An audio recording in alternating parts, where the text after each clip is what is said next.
One Piece 1093 Blackbeard versus Law part 2।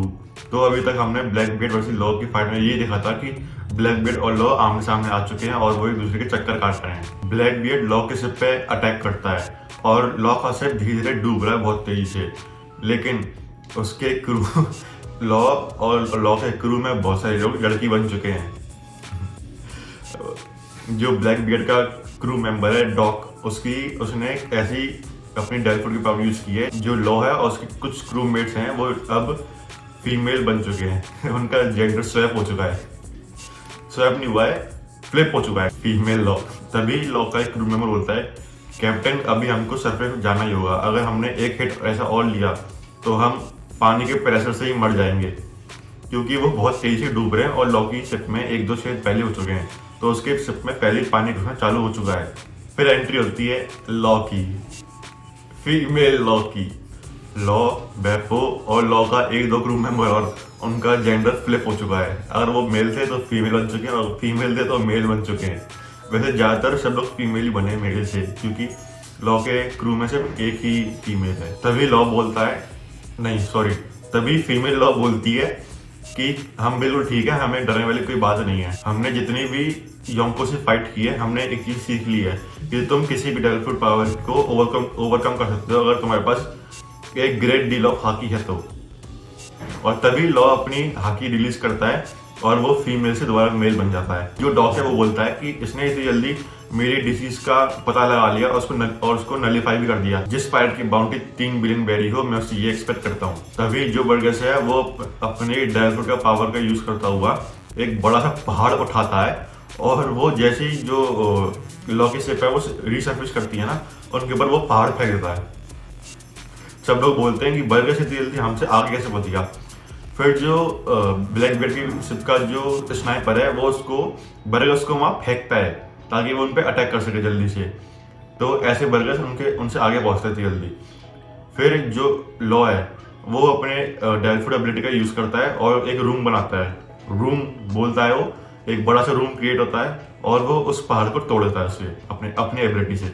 फिर black beard और law finally आमने सामने आते हैं। ब्लैक बियर्ड डॉक और उस पेगासस के ऊपर राइड करता हुआ आ रहा होता है, लेकिन उस पेगासस की और डॉक की हाथ सही नहीं लग रही मेरे को। ब्लैक बियर्ड का वजन नहीं झेल पा रहे वो लोग। ब्लैक बियर्ड बोलता है कि लॉ बहुत दिनों बाद मिल रहे हैं हम लोग। मेरे को पता था जब से किड ने, तुमने और स्ट्रॉ हैट ने काइडो और बिग मम को हराया है, मेरे को पता था तुम तीनों से एक ना एक जना यहाँ पे जरूर आएगा, लेकिन मुझे यही नहीं पता था कि तुम आने वाले हो यहाँ पे। फिर डॉग बोलता है ब्लैक बियर्ड से, अबे जल्दी यार, मैं झेल नहीं पा रहा था। फिर लॉ बोलता है ब्लैक बियर्ड से, तुम्हें क्या चाहिए मुझसे अब। फिर ब्लैक बियर्ड बोलता है कि कायदो के पास तो एक था, तुम्हारे पास कितने हैं। रोड पॉर्निग्रिफ के रबिंग्स, मैं तुमसे वो ही लेने आया हूँ। फिर लॉ बोलता है, तुमने तो मेरी बहू की बात छीन ली, देखते हैं जो जीतेगा वो सारे रोड पॉर्निग्रिफ के रबिंग्स ले आएगा एक दूसरे के। अब इनकी 1-on-1 बैटल चालू होती है। फिर जैसे ही लॉ डॉग के ऊपर से नीचे कूद रहा होता है, लॉ एक रूम क्रिएट करता है और लॉ डॉग के पेगासस को आधा काट देता है। ब्लैक बोलता है कि किसी ने मेरे को बताया नहीं इसकी ये वाली एबिलिटी के बारे में, क्या ये कुछ ऑकवर्ड टेक्निक यूज कर रहा है। फिर लॉ अपने क्रू मेंबर से बोलता है कि तुम लोग पानी में जाओ और मेरे को पीछे से कवर दो। उसके क्रू मेंबर बोलते हैं ठीक है, हम समझ गए, हम जा रहे हैं। ये बात ब्लैक बियर्ड सुन लेता है और वो बोलता है कि मैं तुम्हें इतनी आसानी से जाने नहीं दूंगा। फिर वो व्हाइट बियर का जो डेलफुट है, फिर वो उसका यूज करता है और एक शॉक वेव छोड़ता है बहुत तेज जो लॉ के क्रू मेंबर है उनके ऊपर। फिर जो एक लॉ का क्रू मेंबर था, उसका नाम था साची, वो पानी में कूद गया होता है एप्पल खा के।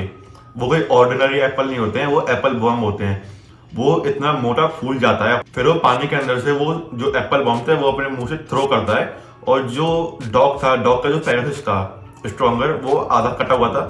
वो दोनों तो अब नीचे गिर रहे हैं, फ्री फॉल हो रहा है, वो आसमान से नीचे गिर रहे हैं। तो वो जो एप्पल थ्रो करता है वो सीधे उनकी तरफ करता है, डॉग की तरफ और स्ट्रॉन्गर की तरफ। वो एप्पल उनको हिट करता है, वो बॉल से फट जाता है। फिर जो ऑगर है, ब्लैक बियर्ड का स्नाइपर, वो लॉ पे अपना स्नाइपिंग कर रहा होता है। जैसे ये चीज लॉ का एक क्रू मेंबर देखता है, उसका नाम मेरे को याद नहीं है, वो बहुत बड़ा सा बॉडीगार्ड टाइप जो बंदा है, वो देख लेता है।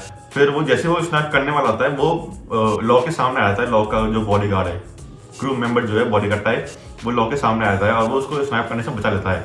वो पूरा का पूरा हिट अपने खुद के ऊपर ले लेता है वो। फिर जो लॉ है वो अपनी वही टेक्निक यूज करता है जो टेक्निक उसने बिग मॉम के ऊपर यूज की थी। वो अपनी तलवार ब्लैकबीयर्ड के सीने में घुसाता है पीछे से और वो उसको एक बहुत तगड़ा शॉक देता है अंदर से ही, इंटरनल ऑर्गन्स को उसके। और अगर बोलता है कैप्टन हमको यहाँ पे आना ही नहीं चाहिए था बिना यहाँ पे प्लानिंग किए। यही होता है जब तुम बिना प्लान किए किसी पे अटैक करते हो। फिर अगर ब्लैकबीयर्ड से एक और बोलता है कि कैप्टन हम सबको शिप पे लौट जाना चाहिए।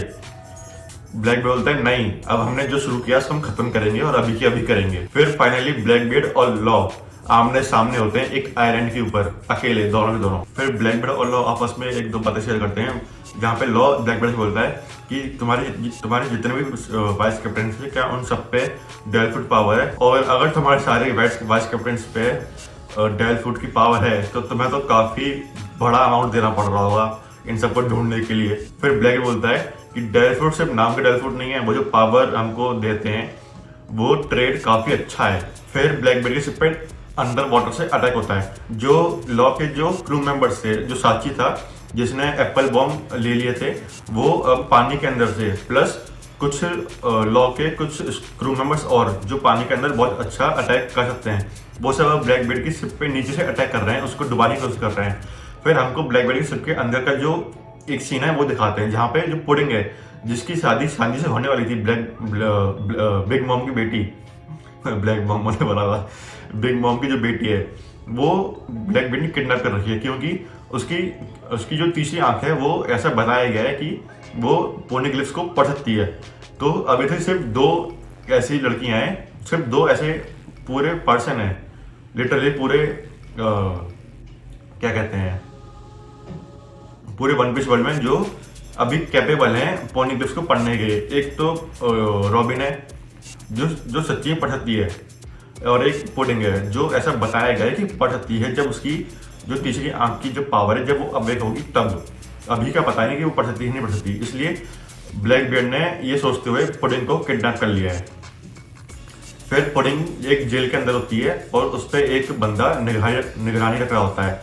तो वो बंदा पुडिंग से बोलता है कि तुम चिंता मत करो, अभी भले हम अटैक ले रहे हो सामने वाले बंदे से, लेकिन हमारा जो कमांडर है वो बहुत ताकतवर है, और बल्कि सबसे ताकतवर भी है। तो पुडिंग बोलती है कि तुम कुछ ज़्यादा भारी शब्दों का इस्तेमाल कर रहे हो, अगर बिग मॉम अभी यहाँ पे होती ना तो तुम्हारी खैर नहीं थी, और तुम्हारी खैर होगी भी नहीं जब उनको पता चलेगा कि तुमने मेरे को किडनैप कर लिया है, अगर वो जिंदा हो तो। फिर ब्लैकबीयर्ड और लॉ की 1-on-1 वाली फाइट चालू होती है, जहाँ पे ब्लैकबीयर्ड लॉ पे अपना ब्लैक वॉर्टेक्स यूज करता है, जो उसका वन ऑफ द सबसे मोस्ट पावरफुल अटैक है, one of the most powerful है, सबसे पावरफुल वाला नहीं है वो। फिर सीन शिफ्ट होता है नेवी हेडक्वार्टर्स पे, जहाँ पे अकाइनो बैठा होता है, और हमको बताया जाता है कि अकाइनो को पता चला है कि जो विंटर आइलैंड है उसके आसपास ब्लैकबीयर्ड और लॉ टकरा रहे हैं, जो फाइट कर रहे हैं। फिर अकाइनो बोलता है कि क्या इस बार भी हम सिर्फ बैठ के देखते रहेंगे, हम कितने हेल्पलेस हैं, हम कुछ कर नहीं सकते। यहीं पर ही ब्लैकबीयर्ड और लॉ की जो फाइट है अभी तक वाली, जो 1093 एनिमे नंबर में आने वाली है, जो 1093 एपिसोड नंबर में आने वाली है एनिमे के अंदर।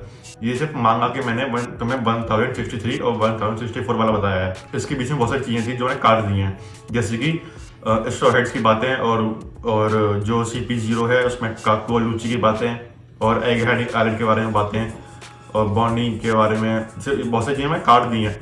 इस वीडियो में सिर्फ ब्लैकबीयर्ड और लॉ की फाइट बताई है मैंने, जो 1093 वाले एपिसोड नंबर में आने वाली है।